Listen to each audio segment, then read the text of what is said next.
नमस्कार मेरे प्यारे मित्रों, आप सभी का जीडीए के लाइव क्लासेज में हार्दिक स्वागत और अभिनंदन। दोस्तों, कहते हैं कि वक्त नूर को बेनूर बना देता है। वक्त नूर को बेनूर बना देता है, ये फकीर को हुजूर बना देता है। वक्त की कद्र करना सीख ए मेरे बंदे, वक्त कोयले को भी कोहिनूर बना देता है। समय आपका तीव्र गति से भाग रहा है, दौड़ रहा है ना। लास्ट टॉपिक हम पढ़ रहे थे, वो था आपका प्लेन मिरर। सही है। समांतर दर्पण, इसका कुछ पार्ट बचा था। हाँ, समतल दर्पण ही तो प्लेन मिरर ही था। यस। और इसमें न्यूमेरिकल बाकी है। समतल दर्पण, प्लेन मिरर यही चल रहा था। और जब क्लास खत्म हुई थी उस समय आपके न्यूमेरिकल बाकी थे। न्यूमेरिकल आपको बताने थे। यहां से प्रतिबिंब की संख्या कैसे निकालते हैं प्लेन मिरर में? प्रतिबिंब की संख्या कैसे निकालते हैं रे?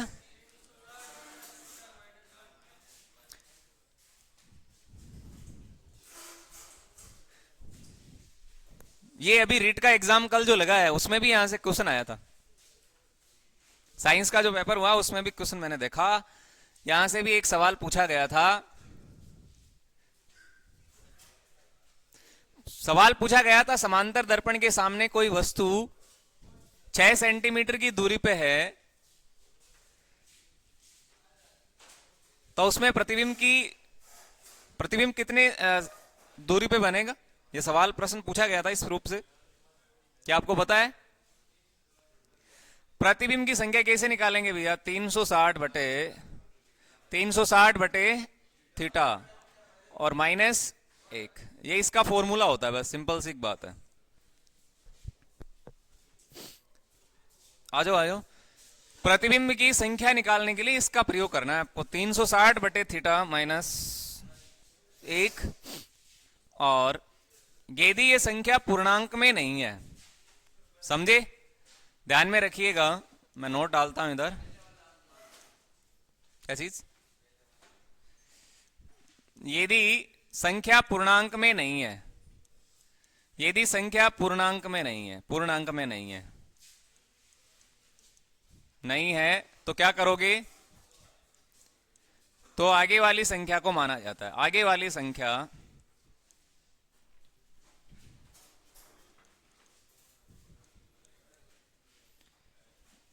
आगे वाली संख्या को मान लिया जाता है।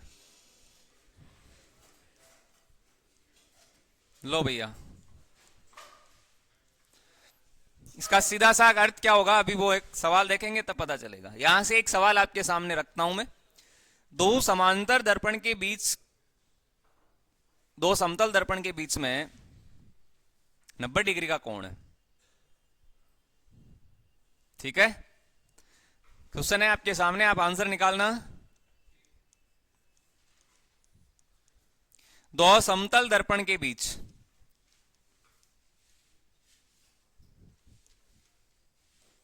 दो समतल दर्पण के बीच में 90 डिग्री का एंगल है। 90 डिग्री का। पिछले एग्जाम में आपको पता होना चाहिए कि ओम के नियम से प्रश्न पूछे गए थे बहुत सारे। दो समतल दर्पण के बीच में 90 डिग्री का कोण है। ठीक है, तो उसमें प्रतिबिंब की संख्या कितनी बनेगी? तो उसमें प्रतिबिंब की संख्या बताओ कितनी आएगी?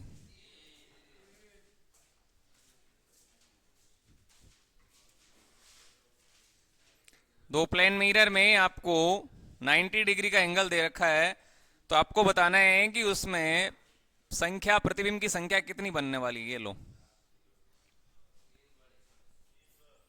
बड़ा आसान सा सवाल है। लास्ट में आपने यही देखा था लास्ट क्लास में, और ये सवाल बाकी थे। अब आपको आंसर कर देना है। देखो भैया, दो प्लेन मिरर के बीच में 90 डिग्री का एंगल है, 90 डिग्री का। तो आपसे पूछा जा रहा है कि इसमें प्रतिबिंब की संख्या कितनी होगी, है ना? संख्या कितनी होगी? तो सबसे पहले हम फॉर्मूले का प्रयोग कर लेते हैं भैया। ये रहा 360। प्रतिबिंब की संख्या कैसे निकालेंगे, पूरा बता रहा हूं इसको। प्रतिबिंब की संख्या यदि आपको निकालना है तो हम लिखेंगे 360 बटे थीटा और -1, यही लिखेंगे। अब देखो भैया 360 है, एज इट इज रहेगा, बटे थीटा, थीटा का मान कितना है 90 डिग्री है, और माइनस में क्या आएगा 1। कैंसिल आउट कर लो यहां से, 0 से 0 कैंसिल होगा। अब 9 का भाग 36 में कितने बार जाएगा, 4 बार जाएगा। 9 चौक 36 होते हैं ना, तो 4, और 4 में से एक माइनस भी तो करना है इधर, एक माइनस, तो बराबर कितने बच रहे हैं 3। यानी इसमें जो प्रतिबिंब की संख्या निकल के आएगी वो रहेगी आपके प्रतिबिंब की संख्या कितनी होने वाली है 3। कितनी रहेगी 3। पता चल गया। छोटा सा प्रश्न था, दो समांतर दर्पण के बीच में यदि 90 डिग्री का कोण है तो प्रतिबिंब की संख्या कितनी होगी 3 होगी। और सीधा ही आपको प्रश्न ये पूछा जा सकता है, तो समांतर दो समकोण के बीच रखे वस्तु के कितने प्रतिबिंब बनते हैं। सवाल पूछा दो समकोण के बीच रखे वस्तु के कितने प्रतिबिंब बनते हैं। अब यहां देखना, समकोण आपको नाम दे दिया तो आपको तो ये भी पता है ना समकोण कौन सा होता है, 90 डिग्री का ही तो होता है। तो आंसर क्या होगा 3 होने वाला है। दिक्कत है क्या कोई, बताओ। नहीं है, एक सवाल और करो फिर।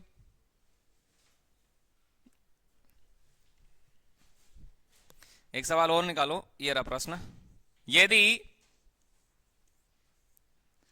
यदि दो समतल दर्पण के बीच में, यदि दो समतल दर्पण के बीच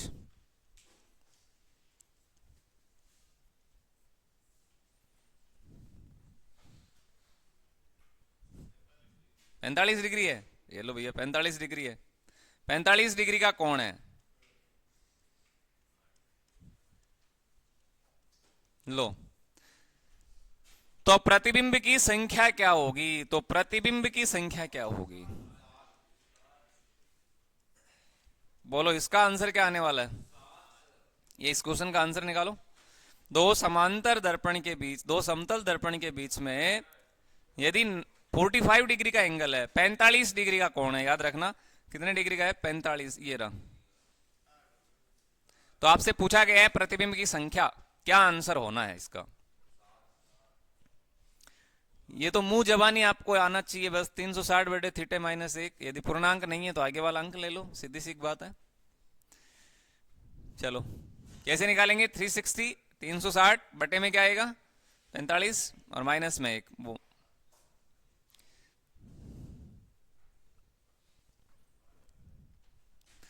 काट दो इसको। 9 से कट रहा है क्या,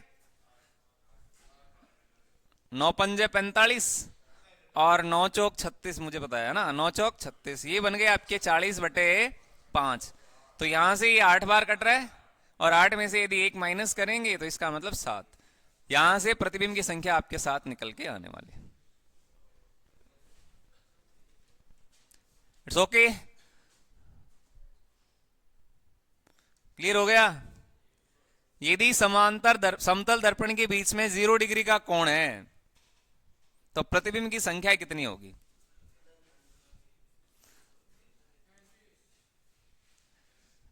एक तो आप 90 डिग्री वाला ध्यान में रखना, 3 प्रतिबिंब बनेंगे।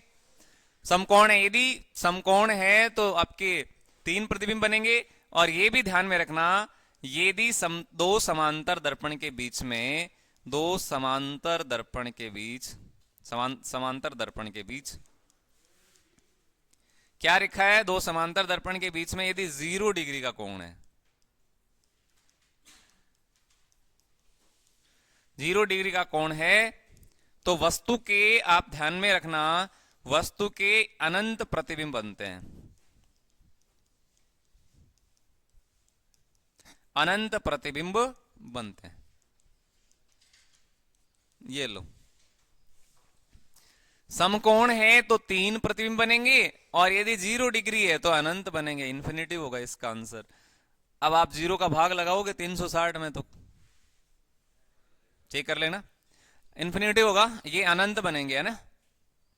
ठीक है, एक अंतिम प्रश्न और लेते हैं। बोलो एंगल बोलो, कितने डिग्री का कोण लेना है, बोल दो।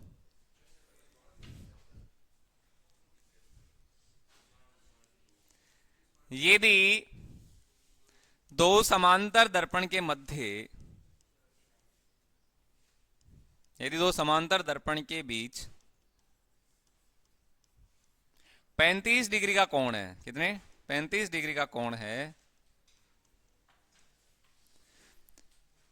तो वस्तु के कितने प्रतिबिंब बनेंगे। तो वस्तु के प्रतिबिंब की संख्या क्या रहने वाली है।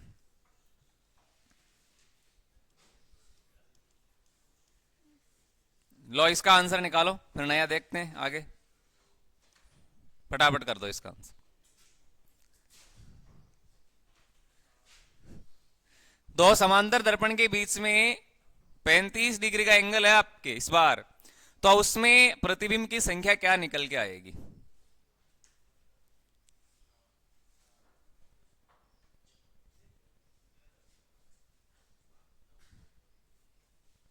मेरा जी कहां गया वो,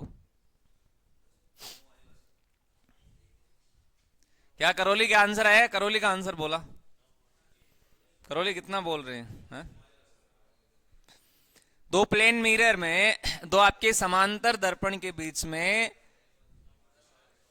35 डिग्री का कोण है, 35 डिग्री का कोण बन रहा है, ये लो। तो आपको क्या करना है, उसमें प्रतिबिंब की संख्या निकालनी है। एक ही तो फॉर्मूला है, 360 बटे थीटा -1। तो लगाओ भाग, क्या आंसर होगा 360। प्रतिबिंब की संख्या कैसे निकालते हैं, 360 बटे थीटा। अब थीटा की जगह आप क्या रखोगे, 35 रखना है, ये लो 35 और -1 कर दो। यहां पवन कितने आए, भाग लगाओ इसमें।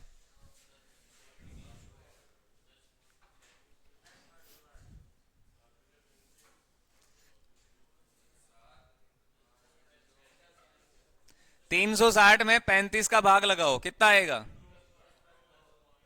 10.9।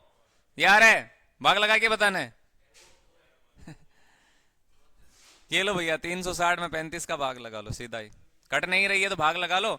एक बार जाएगा 35 आए, यहां से जा नहीं रहा तो एक आएगा, टूट गया इधर, तो ये 0, इधर 10, अब नहीं जाएगा दशमलव, इधर 0, कितने बार जा रहा है 2 बार, 10.2 आ गया भैया, 10.2।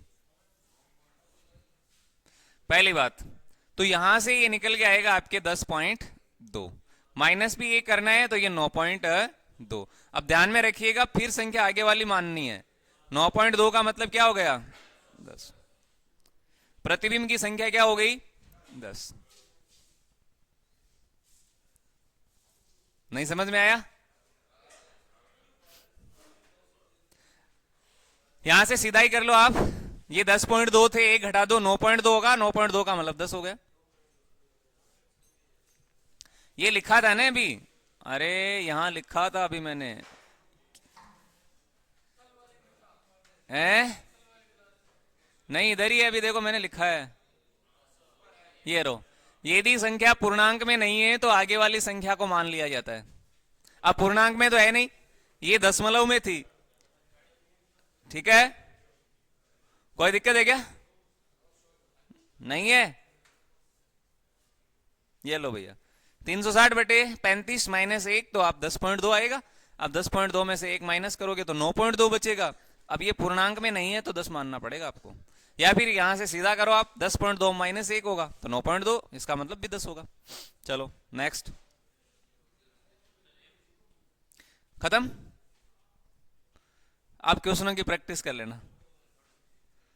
एक सवाल मैं आपको देता हूं, आंसर बताओ भी। ये लो, थीटा की वैल्यू इस बार मैं दे रहा हूं आपको, आपको ही आंसर करना है इसका, ठीक है। थीटा की वैल्यू 50 डिग्री है, लो आंसर निकालो फटाफट। इसका आंसर क्या होगा, प्रतिबिंब की संख्या क्या होगी, प्रतिबिंब बताओ क्या होगा। 50 का हो गया था क्या,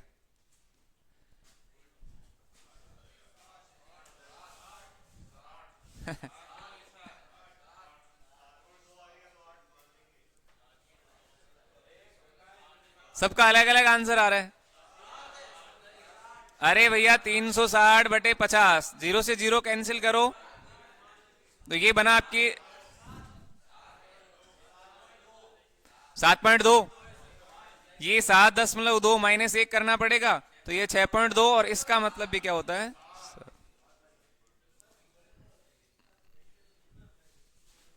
अब समझ में आया क्या या नहीं आया? ठीक है, ये तो बचा हुआ पार्ट था अपना जो लास्ट क्लास हुई थी उसमें। कल तो क्लास लगी नहीं। ठीक है, रेडिंग लगाओ आप। प्रकाश अपना टॉपिक चल रहा था और उसी में आगे वाला टॉपिक जो रहने वाला है वो आपकी दृष्टि दोष।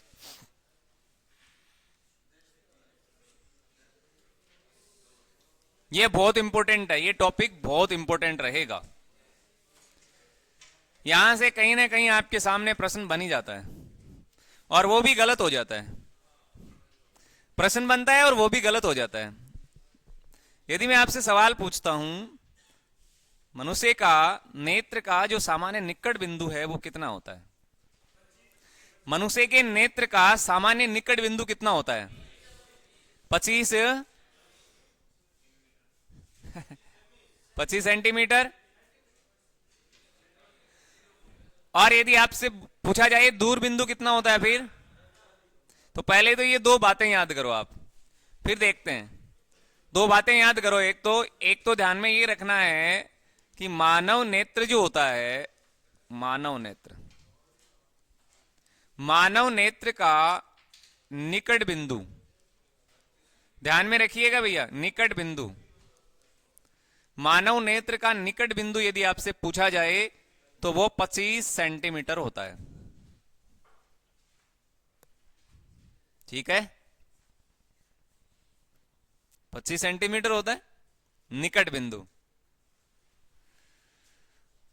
और यदि आपसे प्रश्न पूछा जाए कि मानव नेत्र का दूर बिंदु कितना होता है, तो मानव नेत्र का दूर बिंदु यदि आपसे पूछा जाता है, दूर बिंदु, तो मानव नेत्र का दूर बिंदु कितना होता है? तो वो होता है आपके इन्फिनिटिव, अनंत। अनंत। अब देखो, इसी प्रश्न को मैं आपसे पूछना चाहता हूं, मनुष्य के नेत्र का दृष्टि प्राश कितना होता है?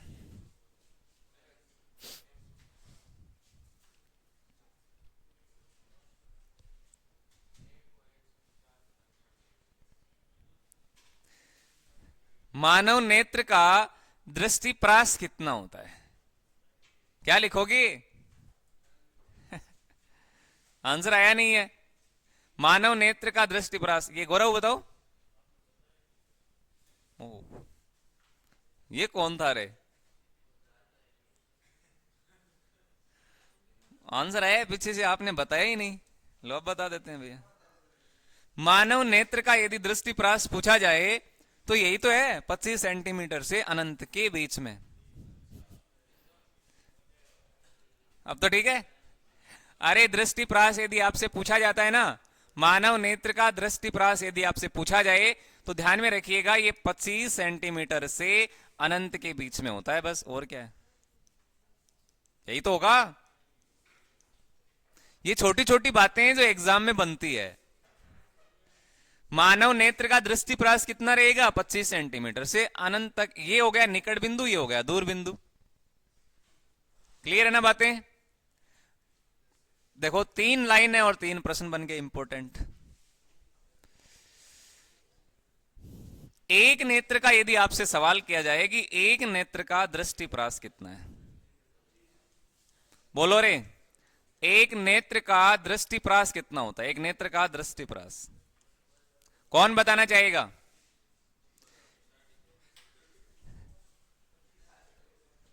मनुष्य का जो एक नेत्र होता है उसमें कितने डिग्री का एंगल बनता है? 130 का बनता है। हाँ, ये तो सही है तेरा आंसर। एक नेत्र का पूछा जाए ना, एक नेत्र का दृष्टि एंगल, दृष्टि कोण यदि आपसे पूछा जाए तो ध्यान में रखिएगा एक नेत्र का जो बनता है वो 150 डिग्री होता है एक नेत्र से। और दोनों नेत्र है तो साइड में आ गए 180 डिग्री का एंगल बन जाएगा। जो शिकारी होते हैं ना, शिकारी जंतु, शिकार करने वाले, पता है क्या? हाँ। और यदि आपसे सवाल किया जाए कि दोनों नेत्र का दृष्टि एंगल, दोनों नेत्र का दृष्टि एंगल कितना होगा, दृष्टिकोण, तो ये होगा आपकी 180 डिग्री का, 180 डिग्री का, यही तो बनेगा 180 डिग्री का। ये दोनों आंखें हैं इधर, और शिकार करने वाले प्राणियों में ये मजबूत होते हैं बड़े, है ना, उनको कहीं ना कहीं दिख जाता है। चलो, तो ये बातें याद करनी है आपको। मानव नेत्र का निकट बिंदु होगा वो 25 सेंटीमीटर होगा, मानव नेत्र का दूर बिंदु होगा वो इन्फिनिटिव होगा, अनंत होगा, और एक नेत्र का दृष्टि एंगल है वो 150 डिग्री होगा। और यदि दोनों नेत्र का दृष्टिकोण पूछा जाए तो फिर 180 डिग्री का होगा, 180 डिग्री का। और यदि सवाल को इस तरह से पूछा जाए कि मनुष्य की नेत्र में बनने वाला प्रतिबिंब, बताओ बताओ भैया, ये भी बात लिख देता हूं, इसको भी आप लिखिएगा। मानव नेत्र में बनने वाला प्रतिबिंब, बनने वाला प्रतिबिंब, जिसके फल स्वरूप आप देखते हैं, जिसके बाद में आप देखते हैं, बनने वाला प्रतिबिंब वास्तविक और उल्टा होता है। क्या होता है? वास्तविक और उल्टा। वाउ, क्या होता है? वाउ। तो यहां से ध्यान में रखिएगा, वास्तविक है। और ये तो मैं बार बार आपको बोल रहा हूं कि वास्तविक के साथ में हमेशा क्या आता है? उल्टा। और आभासी के साथ में हमेशा सीधा आता है। यदि ऑप्शन में आपको वास्तविक सीधा दिख रहा है तो इसका मतलब तो वो गलत हो गया पहले ही। वास्तविक के साथ में हमेशा ध्यान में रखिएगा उल्टा ही आने वाला है, और आभासी जहां लिखा हुआ मिलेगा वहां सीधा होगा। तो ये मानव नेत्र में प्रतिबिंब जो बनता है वो आपके वास्तविक और उल्टा होगा। ये यहां से एग्जाम में सवाल बनने वाले हैं। ठीक, कोई दिक्कत है क्या? यहां नहीं है। अरे कहीं दिक्कत है पवन? अच्छा, नेक्स्ट, अब दृष्टि दोष की बात करेंगे जो सबसे इंपॉर्टेंट होते हैं। दृष्टि दोष की बात कर लेते हैं। अरे दृष्टि दोष जो होते हैं वो कितने प्रकार के हैं? मुख्य रूप से 3 प्रकार के होते हैं। मुख्य रूप से कितने प्रकार के होते हैं? 3। लेकिन ये तो है नहीं कि यहां से एग्जाम में सवाल ये पूछा जाएगा कि दृष्टि दोष कितने प्रकार के हैं। ये तो बनता नहीं है प्रश्न, ये सवाल नहीं बनेगा कि दृष्टि दोष कितने प्रकार के होते हैं। ठीक है, ध्यान में रखना, यहां से 5 प्रकार के आपके सामने दृष्टि दोष होंगे। एक तो होगा दूरदृष्टि, दूर दृष्टि दोष। यह भी ध्यान में रहना चाहिए कि दृष्टि दोष कितने प्रकार के हैं। एग्जाम में नहीं बने तो क्या, ये तो ध्यान में तो रहना चाहिए। दूरदृष्टि हो गया, इसके अलावा कौन सा होता है? निकट दृष्टि दोष। मैं तो आराम आराम से बता रहा हूं, आराम आराम से लिख रहा हूं, देखो। और बोलो, एक होगा आपका इन दोनों का मिश्रण जो होता है वो होता है जरा दृष्टि। कौन सा होता है? जरा दृष्टि। एक हो गया जरा दृष्टि दोष। और भी है क्या?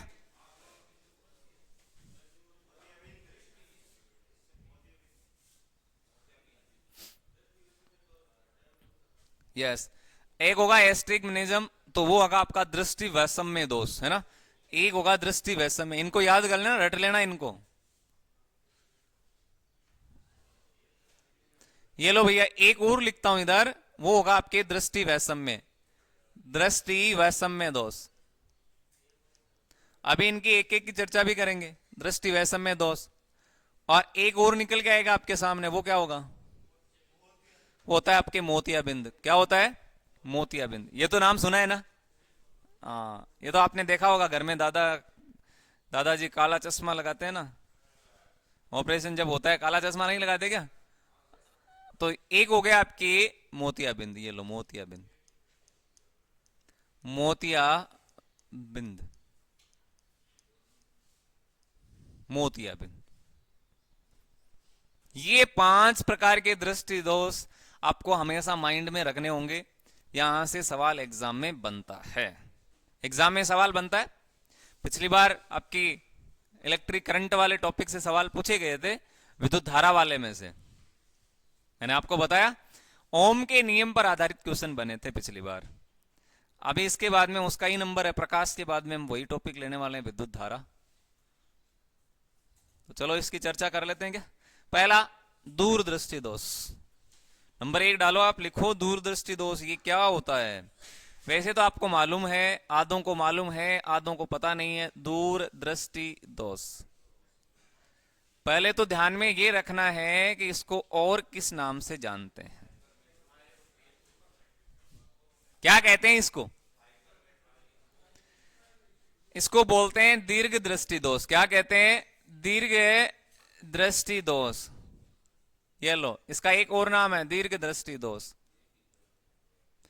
एक ही बात है, दूरदृष्टि दोष आप बोलें या फिर दीर्घ दृष्टि दोष बोलें, कोई जरूरी नहीं है ये एग्जाम में आपसे पूछे। तो क्या पूछा जा सकता है, याद रखिएगा, ये इंपॉर्टेंट है, इसे हाइपरमेट्रोपिया कहते हैं। क्या कहते हैं? हाइपरमेट्रोपिया। ये नाम आप जरूर ध्यान में रखिएगा, इसको बोला जाता है हाइपरमेट्रोपिया।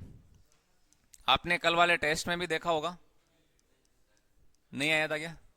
मायोपिया आया था क्या? आया था ना? हाइपरमेट्रोपिया कहते हैं इसको। क्या बोलते हैं? हाइपरमेट्रोपिया। एक एक लाइन इंपॉर्टेंट है, इसे हाइपरमेट्रोपिया कहते हैं। और एग्जाम में भी यही नाम आते हैं, एग्जाम में ये नाम आते हैं, फिर कहते हैं ये कहां से आ गया, कहां से घुसा ये सवाल। यही है हाइपरमेट्रोपिया, आप बोल सकते हैं, या फिर दीर्घ दृष्टि बोल सकते हैं, या फिर दूरदृष्टि दोष भी इसको आप कह सकते हैं। कुछ भी कहो, आपका तो आंसर सही नहीं सही होना चाहिए, ठीक है। लो भैया, और कोई बातें हैं इसकी? बिल्कुल है। इसमें होता है क्या है, इसकी विशेष बात क्या रहेगी, इस दृष्टि दोष में क्या होता है, ध्यान में रखिएगा, इस दोष से पीड़ित व्यक्ति को, इस दोष से पीड़ित व्यक्ति, यानी जो भी पीड़ित व्यक्ति है, अरे ये आपको ध्यान में रखना है। ये तो मैं लिखवा रहा हूं, इस दोष से पीड़ित व्यक्ति, आपको सीधा ध्यान में रखना है कि यदि ये रोग हो जाए तो आखिर होता क्या है। तो इस दोष से पीड़ित व्यक्ति को क्या होगा, दूर की वस्तु, दूर की वस्तु क्या होती है, स्पष्ट दिखाई देती है। दूर की वस्तु स्पष्ट दिखाई देती है, परंतु निकट की वस्तु स्पष्ट दिखाई नहीं देती। निकट की वस्तु, निकट रखी वस्तु स्पष्ट नजर नहीं आती, स्पष्ट दिखाई नहीं देती। बोलो कोई समस्या? अब आधे इसमें गलत कर देते हैं। आधे किस लिए गलत कर देते हैं? वो इसलिए गलत कर देते हैं कि नाम लिखा है दूरदृष्टि दोष, इसका मतलब दूर की वस्तु साफ दिखाई नहीं देती। वो ऐसा ही करते हैं, ज्यादातर ऐसा ही करते हैं, जबकि ऐसा होता नहीं है, ऑपोजिट है। दिख रहा है नाम से दूरदृष्टि दोष है, इसका मतलब दूर की वस्तु साफ दिखाई नहीं देती है, लेकिन ये ऑपोजिट होने वाला, ध्यान में रखिएगा। इस दोष से पीड़ित व्यक्ति को दूर की वस्तु स्पष्ट दिखाई देती है, और ज्यादातर करते हैं दिखाई नहीं देती। यही आप ध्यान में रखना है। और इसमें क्या होगा, निकट की वस्तु स्पष्ट दिखाई नहीं देती। कारण, कारण क्या है इसका, दूरदृष्टि दोष में कारण क्या रहने वाला है, वो तो इंपॉर्टेंट है ही है। इसमें फोकस दूरी है वो बढ़ जाती है। क्या होती है? फोकस दूरी बढ़ जाती है। ध्यान में रखिएगा, फोकस दूरी ज्यादा हो जाती है, फोकस दूरी का अधिक होना। अब फोकस दूरी क्या है, इसकी भी चर्चा करेंगे आगे। फोकस दूरी ज्यादा हो जाती है, फोकस दूरी ज्यादा होना, ये इसका कारण है। ये ध्यान में नहीं रखोगे तो भी चलेगा, लेकिन जो लेंस है वो बड़ा इंपॉर्टेंट होता है। लेंस जो होते हैं वो बहुत इंपॉर्टेंट होते हैं। आपसे सवाल किया जाएगा कि इस दोष से पीड़ित व्यक्ति को कौन सा लेंस लगाना चाहिए, उपाय क्या है इसका, उत्तल लेंस लगाना चाहिए। कौन सा? उत्तल लेंस का। कॉन्वेक्स, कॉन्वेक्स लेंस का प्रयोग करना चाहिए, उत्तल लेंस का प्रयोग करना चाहिए, और यही सबसे इंपॉर्टेंट है। यही सबसे इंपॉर्टेंट है। आपके सामने यही प्रश्न आता है, दूरदृष्टि दोष से पीड़ित व्यक्ति को किस प्रकार के लेंस का उपयोग किया जाता है, करना चाहिए। तो उत्तल लेंस का प्रयोग करना है। कौन से? दूरदृष्टि में। सीधा याद कर लो, दूर में उत्तल लेंस लगाते हैं दूरदृष्टि दोष यदि है तो। समझ गए? दूरदृष्टि दोष के लिए कौन सा लेंस लगाएंगे? उत्तल लेंस। और यही लेंस मनुष्य के नेत्र में पाया जाता है। मानव नेत्र में कौन सा लेंस होता है भैया? उत्तल लेंस होता है। मानव नेत्र में कौन सा लेंस होता है? उत्तल। उत्तल जानते हो ना, ये उत्तल लेंस होते हैं, ये वाले उत्तल लेंस कौन से होते हैं? जो किनारों से तो पतले होते हैं और बीच से क्या होते हैं? मोटे होते हैं, वो उत्तल लेंस होते हैं। और आप देखते हैं कि मानव नेत्र का साइज भी ऐसा ही दिख रहा है आपको, ऐसा ही दिख रहा है ना। तो ये उत्तल लेंस हो गया। उत्तल लेंस डालना है यदि दीर्घ दृष्टि दोष है, दूरदृष्टि दोष है, तो नेत्र का साइज भी ऐसा ही दिख रहा है जैसा कि ये लेंस है। समझ गए? वास्तविक और उल्टा प्रतिबिंब ये मानव नेत्र में बनेगा।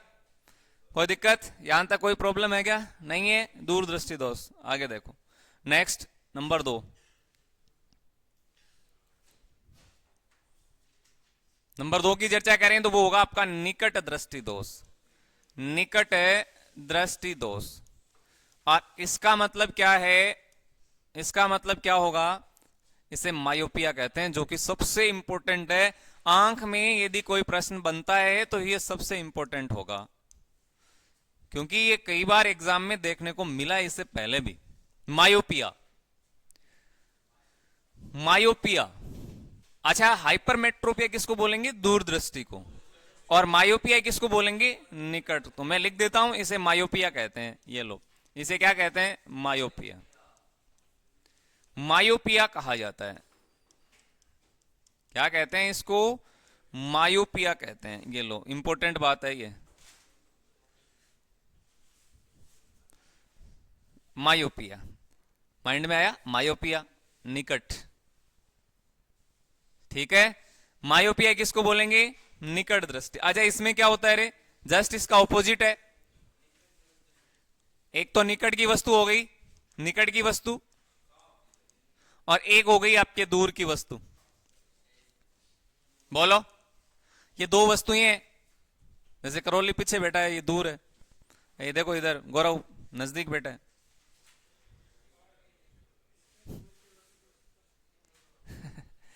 निकट की वस्तु क्या होगी? इसमें क्या होगी? साफ दिखाई देती है। ये देखो, निकट की वस्तु क्या होगी? साफ दिखाई देती है ना। साफ दिखाई देती है या स्पष्ट नजर आती है, साफ दिखाई देती है। लो, मैंने लिख दिया। और इसमें जो दूर की वस्तु है ना, वो क्या होगी? साफ दिखाई नहीं देती। और जबकि ऊपर वाले में क्या था? उसमें था दूर की वस्तु साफ दिखाई देती है लेकिन निकट की नहीं दिखाई देती। इसमें इसका ऑपोजिट है। ठीक है। लेकिन मेन बात यह है कि इसमें लेंस कौन सा डालते हैं, वो है मेन बात। ठीक है। कारण भी यदि आपसे पूछा जाए, फोकस दूरी कम होना। इसमें क्या होता है? कारण यदि आपसे पूछा जाए तो फोकस दूरी कम हो जाती है। उसमें फोकस दूरी बढ़ जाती है ना, इसमें फोकस दूरी क्या हो जाती है? कम हो जाती है। फोकस दूरी का कम होना। मनुष्य की नेत्र का वजन कितना होता है?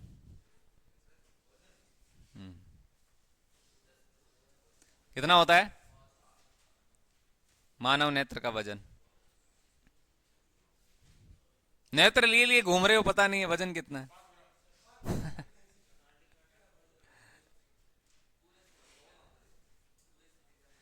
अब ये गौरव बोल रहा है किसी किसी की आंखें बड़ी है, उसका वजन ज्यादा है।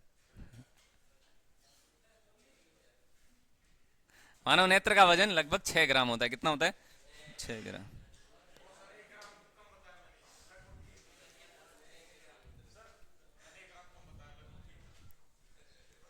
नेत्र दान के समय कौन सा भाग दान में दिया जाता है? कॉर्निया। कौन सा? कॉर्निया। ये ध्यान में रखना है आपको। और यदि कॉर्निया की गोलाई में अनियमितता आ जाए, कॉर्निया टेढ़ा मेढ़ा हो जाए, तो कौन सा रोग होता है? करो आंसर। इसका लेंस इंपॉर्टेंट रहेगा, लेंस सबसे इंपॉर्टेंट होते हैं। और लेंस में ध्यान रखिएगा, लेंस में होगा वो आपके होगा अवतल लेंस। कौन सा होता? अवतल लेंस। अवतल लेंस होगा, ये इंपॉर्टेंट बात है। वो कहां गए इधर वाले एक? यस, अवतल लेंस का प्रयोग करेंगे इसमें। कौन सा लेंस? अवतल। और उसमें डालेंगे उत्तल लेंस। ठीक है, कोई दिक्कत है क्या? नहीं है ना? दोनों ध्यान में रखना, एक तो निकट दृष्टि दोष और दूसरा होगा वो दूर दृष्टि दोष। कोई प्रॉब्लम नहीं है? निकट बिंदु कितना होता है? 25 सेंटीमीटर। और दूर बिंदु कितना होता है? अनंत होता है। सारी बातें याद है। चलो एक और देखते हैं, अगला दोष कौन सा है? वो है आपकी जरा दृष्टि दोष। कौन सा है? तीसरा। ये है जरा दृष्टि दोष। भैया ये इंपॉर्टेंट होते हैं। यदि एग्जाम में यहां से प्रश्न बनता है और फिर यदि कोई गलत करता है तो फिर आप जानते ही हैं। ठीक है, जरा दृष्टि दोष, इसका मतलब क्या हुआ? इसका मतलब दोनों का मिश्रण है। ऊपर वाले जो दो रोग आपने पढ़े हैं, दीर्घ दृष्टि दोष और एक कौन सा है? निकट दृष्टि दोष। इन दोनों का मिश्रण इसमें आएगा। क्या होगा इसका मतलब? इसमें व्यक्ति को ना तो दूर की वस्तु साफ दिखाई देती है और ना ही निकट की। वो होता है जरा दृष्टि दोष। लिख लो आप, बायोफोकल। इसको प्रेस बायोपिया कहते हैं। पहली लाइन ये ध्यान में रखना, इसे प्रेस बायोपिया कहते हैं। क्या बोलते हैं? प्रेस बायोपिया। अरे एग्जाम में यही शब्द आएंगे। यदि आपसे निकट का पूछे तो मायोपिया, यदि आपसे दूर का पूछे तो हाइपरमेट्रोपिया, और यदि ये पूछा जाए जरा दृष्टि तो फिर प्रेस बायोपिया। क्या बोलेंगे? प्रेस बायोपिया। याद रखना, इसको प्रेस बायोपिया कहते हैं, प्रेस बायोपिया। और याद रखिएगा, इस दोष से पीड़ित व्यक्ति को, इस दोष से पीड़ित व्यक्ति को निकट तथा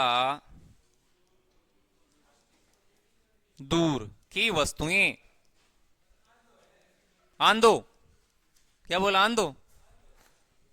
निकट और दूर की वस्तुएं स्पष्ट नजर नहीं आती, स्पष्ट नजर नहीं आती।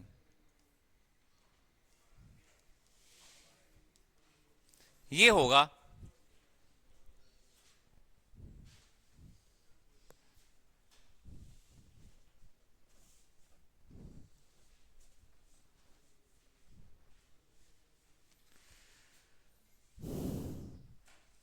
हो गया?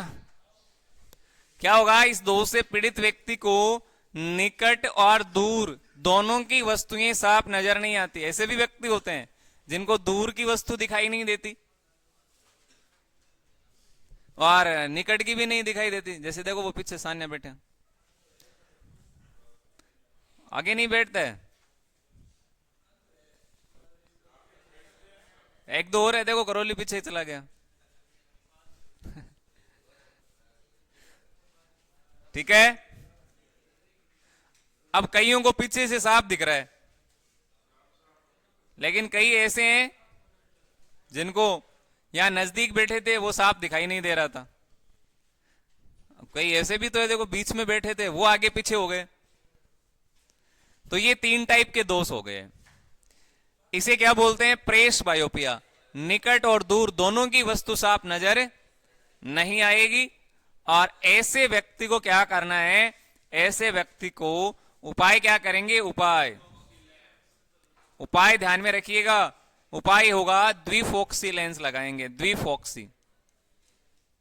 द्विफोक्सी लेंस। अब द्विफोक्सी का मतलब क्या हुआ? उत्तल और अवतल है, दोनों लेंस लगाएंगे। ये मैं लिख देता हूं, इधर उत्तल लेंस भी लगाते हैं और प्लस में अवतल लेंस का भी प्रयोग किया जाता है। ये आप जरूर ध्यान में रखिएगा। अब ये लेंस लगाते कहां हैं? एग्जाम में यदि प्रश्न बनता है, यदि कोई व्यक्ति जरा दृष्टि दोष से पीड़ित है तो नेत्र में लेंस, अवतल लेंस को कहां लगाया जाता है? ऑप्शन होंगे आपके सामने, ऊपर की तरफ, ऑप्शन होंगे आपके सामने नीचे की तरफ। क्या आंसर करोगे? बताओ क्या आंसर करोगे? अरे लेंस को जब डालते हैं ना तो कहां, कौन सा लेंस डालते हैं ये बताना है।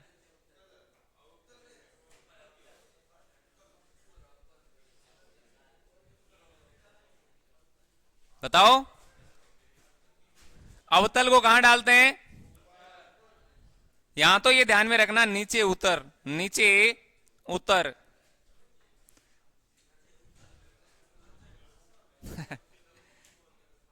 वो पीछे से बोल रहा है, इसका मतलब ऊपर चढ़ है, एक नीचे उतर। अरे इसका मतलब हुआ नीचे उतर का मतलब ये उत्तल हो गया, याद हो जाएगा आप, नीचे उतर। बाकी एक बच रहा है ना अवतल, तो ये ऊपर हो जाएगा। क्या होगा? ऊपर।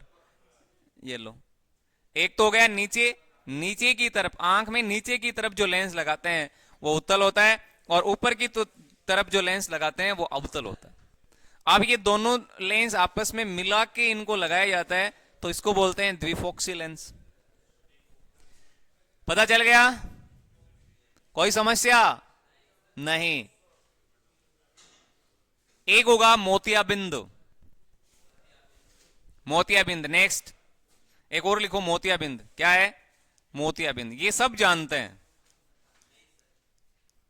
मोतियाबिंद, इसका आपने देखा है कई बार ऑपरेशन, बड़े व्यक्ति, ऐसे व्यक्ति जिनकी आयु बढ़ी हुई है, उम्र ज्यादा हो गई, तो आयु बढ़ने के साथ साथ में क्या होता है, उनका आंख का जो क्रिस्टलीय लेंस है वो धुंधिया हो जाता है, उनको स्पष्ट नजर नहीं आता, और उसी को क्या बोलते हैं? मोतियाबिंद बोलते हैं। ये तो पता है। लिख देता हूं मैं, आयु बढ़ने के साथ साथ, आयु बढ़ने के साथ, आयु बढ़ने के साथ साथ क्या होगा रे? नेत्र की समंजन क्षमता घट जाती है। क्या होती है? नेत्र की समंजन क्षमता घट जाती है, समंजन क्षमता घट जाती है।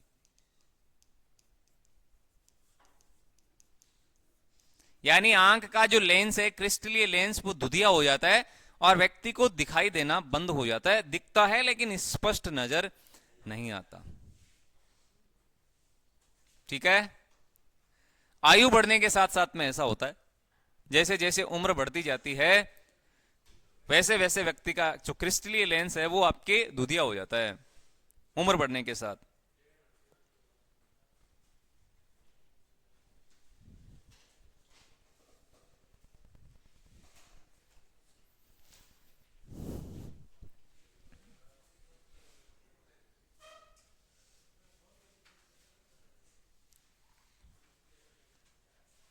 क्या हुआ? क्या सोच रहे हो? क्लियर है क्या? अच्छा, इसमें कौन सा लेंस डालेंगे रे मोतियाबिंद में? आयु बढ़ रही है ना, उम्र। दोस्तों उम्र थका नहीं सकती, ठोकरें गिरा नहीं सकती। उम्र थका नहीं सकती, ठोकरें गिरा नहीं सकती। यदि रखते हो आप जिंदगी में जीतने का मादा, तो दुनिया की कोई भी ताकत आपको हरा नहीं सकती।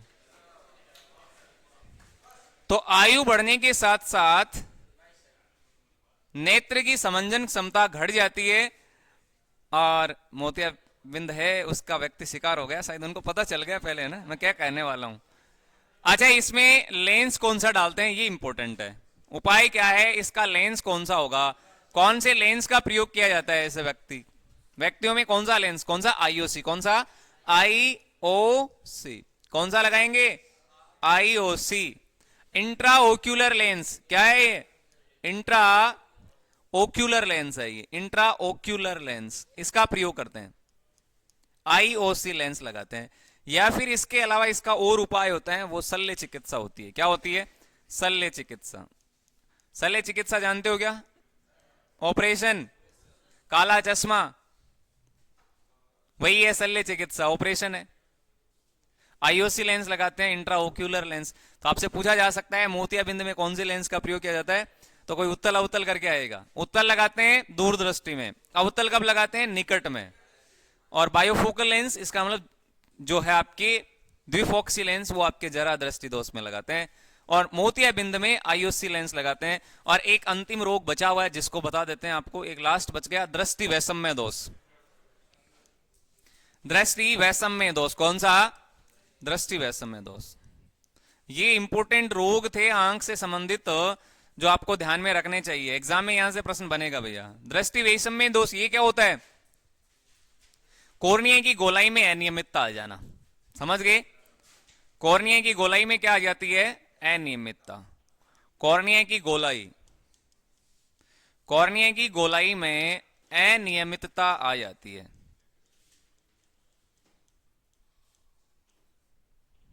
मतलब कॉर्निया जो होता है ना, कॉर्निया ये आप देख रहे हैं आंख में, ये थोड़ा सा टेढ़ा मेढ़ा हो जाना, मेडिकल पॉइंट है बिल्कुल है।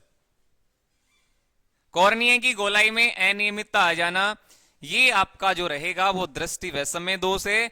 और ऐसे व्यक्ति क्या करते हैं, इनका उपाय जो होता है वो सिलेंड्रिकल लेंस है, सबसे इंपॉर्टेंट है ना, सिलेंड्रिकल लेंस। सिलेंड्रिकल लेंस इसका मतलब हो गया बेलनाकार लेंस लगाते हैं। कौन सा, बेलनाकार लेंस लगाया जाता है, बेलनाकार लेंस।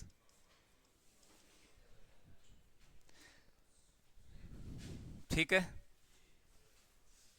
एक कलर विजन भी होता है जिसमें लाल और हरे रंग में आपको अंतर करवाया जाता है। कॉर्निया की गोलाई में इसमें क्या होगा, इसमें एक क्षैतिज और जो ऊर्ध्वाधर पंक्तियां होती है ना, वो आप पहचान नहीं पाते हैं। कई बार क्या होता है, ऐसी जो रेखाएं होती है ना, ऐसी ये आपको स्पष्ट नजर आती है और ये वाली नजर नहीं आती, और ये स्पष्ट दिखती है तो ये वाली नजर नहीं आती।